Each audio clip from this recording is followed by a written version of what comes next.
Hola, soy Lauren, maestra de tercer grado y miembro del equipo de Class 8.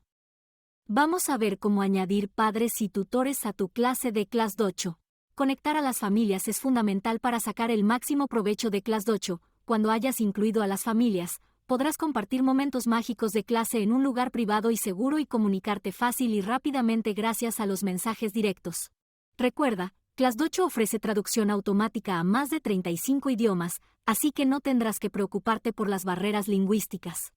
¿No es genial? Primero, elige la clase a la que quieras conectar a las familias. Cuando estés ahí, haz clic en enlace azul, Conexiones en casa, en la parte superior de la pantalla.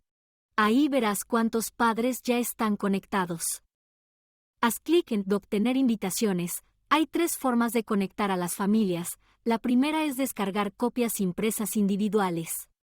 Selecciona esta opción, luego elige el idioma que quieres usar y a qué padres quieres conectar.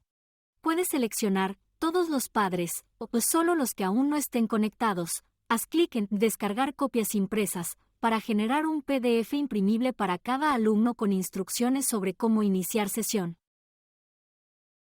Otra opción es crear un enlace de invitación a la clase. Haz clic en Enlace de invitación a la clase para generar un enlace único para tu clase. Puedes enviar el enlace a las familias por correo electrónico o publicarlo en el sitio web de tu clase. Las familias pueden hacer clic en el enlace y seleccionar a su hijo, y si han elegido al alumno correcto, podrás aprobar la selección. Por último, puedes invitar a las familias simplemente introduciendo su correo electrónico o número de teléfono y haciendo clic en el botón azul de invitar. Las familias recibirán un correo electrónico o mensaje de texto con un enlace con el que se podrán conectar a sus hijos y a tu clase.